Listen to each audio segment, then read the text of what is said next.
Shri Ram Jai Jai Ram, Shri Ram Jai Ram. गुरुपदरज मृदु मंजुल अंजन, नयन अमिय दृगदोष विभंजन, तेहि करि विमल विवेक विलोचन, बरनउ रामचरित भवमोचन। बंदउ प्रथम महीसुर चरना, मोहजनित संशय सब हरना। सुजन समाज सकल गुण खानी, करऊ प्रणाम सप्रेम सुबानी। साधु चरित शुभ चरित कपासु, निरस बिसद गुणमय फल जासु। जो सही दुख पर चित्र दुरावा, बंदनीय जेहि जग जस पावा। मुद मंगल में संत समाजु, जो जग जंगम तीरथ राजू। राम भक्ति जह सुर सरि धारा, सरसई ब्रह्म विचार प्रचारा। विधि निषेध में कलिमल हरनी, करम कथार बिनंदनी वरनी। हरिहर कथा विराजति बेनी, सुनत सकल मुद मंगल देनी। बटु विश्वास अचल निज धर्मा, तीरथ राज समाज सुकर्मा। सबहि सुलभ सब दिन सब देसा, सेवत सादर समन कलेसा। अकथ अलौकिक तीरथ राऊ, दी सत्य फल प्रगट प्रभावु। श्री राम जय राम, श्री राम जय राम। सुनि समुझहि जन मुदित मन, मज्जहि अति अनुराग। लहहि चारि फल अछत तनु, साधु समाज प्रयाग। सियावर रामचंद्र की जय, पवन सुत हनुमान की जय। उमापति महादेव की जय। The dust of the Guru's feet is a soft and agreeable salve, which is ambrosia as it were for the eyes and remedies the defects of vision. Having brightened my eyes of discernment thereby, I proceed to relate the story of Sri Ram, which secures freedom from the bondage of mundane existence. First I reverence the feet of Brahmanas, the very gods on earth, who are able to dispel all doubts born of ignorance. Then I make loving obeisance in a polite language to the whole body of pious souls, the minds of all virtues. The conduct of holy men is noble as the career of a cotton plant, the fruit whereof is tasteless, white and fibrous, even as the doings of saints yield results which are free from attachment, stainless and full of goodness.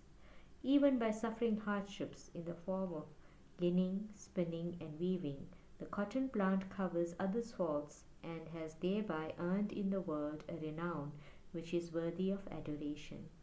The assemblage of saints, which is all joy and felicity, is a moving Prayag, the king of all holy places as it were. Devotion to Sri Ram represents in this moving Prayag the stream of the holy Ganga, the river of the celestials, while the proceeding of an inquiry into the nature of Brahma, the Absolute, constitutes the Saraswati, a subterranean stream which is traditionally believed to join the Ganga and the Yamuna at Prayag, thus accounting for the name Triveni, which signifies the meeting place of three rivers. Discourses on karma or action, consisting of injunctions and interdictions, have been spoken of as the sacred Yamuna, a daughter of the sun god in her angelic form, washing the impurities of the Kali age, while the anecdotes of Vishnu and Shiva stand out as the triple stream known as Triveni, bringing joy and blessings to those who listen to them. Unwavering faith in their own creed constitutes the immortal banyan tree, and noble actions represent the royal court of that king of holy places. Easy of access to all on any day and at every place, this moving Prayag assuages the afflictions who resort to it with reverence. This king of holy places is beyond all description and supramundane in character. It bestows the reward immediately, and its glory is manifest. Men who, having heard the glory of this moving Prayag in the form of the assemblage of holy men, appreciate it with an enraptured mind, and then take a plunge into it with extreme devotion, obtain the four rewards of human existence during their very lifetime. The first chopai of this stanza concludes Tulsidasji's salutation to his Guru. And in this chopai, Tulsidasji says that the dust of his Guru's feet, kajal, you know that kajal is used on the eyelashes for two purposes. The superficial purpose is for beautification. But the real purpose is that this kajal, which is generally made of ghee and the smoke of a fire, of a lamp, or the smoke of camphor. And this has a purifying effect. It cleanses the eye and it improves the vision of the eye. Therefore, Tulsidashi says that the dust of the feet of his Guru is like a beautiful kajal which removes the defects of vision. Now, when kajal is used for the vision of the eye. But here Tulsidashi uses it as an analogy, because he's not talking about the vision of things of the world to look at. He's looking at vision as the mind's eye, the ability to perceive and to discern the truth. And the Guru's grace enables the devotee or the disciple to see things in proper perspective, to see the truth behind this universe. And it makes his vision pure. Why is it necessary for him to have this purity of vision, this purity of perception? He says it at the last phrase of this first chopai, Varano Ramcaritmanas. I need this clear vision so that I can satisfactorily narrate the glory of Sri Ram. Why is it necessary to narrate the glory of Sri Ram satisfactorily? He says, it bhavamocha. It enables one to cross over the plane of mundane existence. So there, with this last beautiful statement, Tulsidashi concludes the salutations to his Guru. In the next chopai of the stanza, he starts with the salutation to holy people, pious souls, good people, people who are straightforward in their dealings, who have no deceit in them, who are honest and caring, people who are benevolent towards others. What we have referred to in our Hindu tradition as sadhu samaj. So he says, I bow down to all such holy men, people who dedicate themselves to the path of truth and to realize God. He said, I bow down to them. And he calls them what? Mysore. They are like gods on earth. And these pious souls, by their conduct and by their teachings, they remove all our doubts. Sansei Sabaharana. Whatever doubts we have about life, about spirituality, these pious souls, because they have perceived the truth, they're able to guide us out of our error, out of our faulty ways of looking at the world, looking at life, and to look at spirituality. He says they are like mines of virtues. A mine is where a whole hoard of treasure is taken out from there. So like that, these holy men are like a mine from which the treasure of virtues, good, can be taken. And he says, I bow down to them with love and with a soft voice, with a gentle voice, with pleasant words. Subhani. And then he says, what is the nature of these holy people? They are like the cotton plant. The cotton plant doesn't give off any tasty fruit. It has no practical use for anybody except one, that you can make fabric out of it, cotton yarn. Yeah? And what this cotton yarn does, it covers our nakedness. So likewise, these holy men, they sacrifice their own pleasures of life so that they lead us to the path of spirituality. They become beacons of light for us so that we can progress along the paths of spirituality.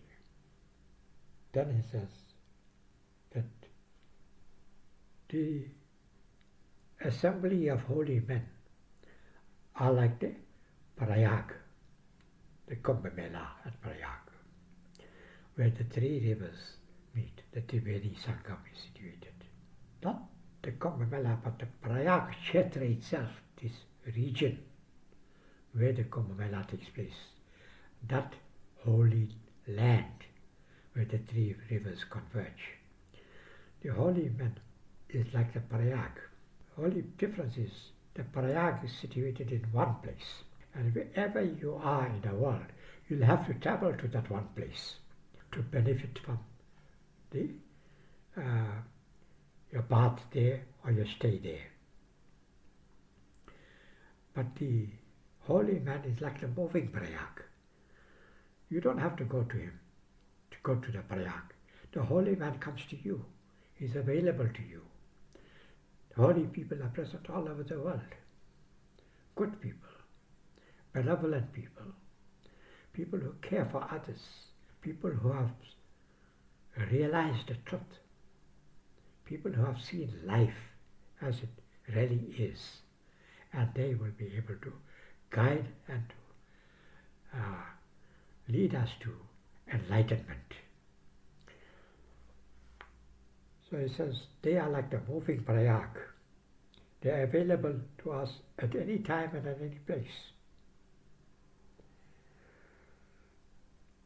And as does the Prayag has got the three holy rivers, so in these holy men too, there are this Sangam, Daisy Sangam, a meeting place of three rivers. But what is the three rivers that is flowing in the holy man? These are the triple stream of Ganga, Jamuna and Saraswati.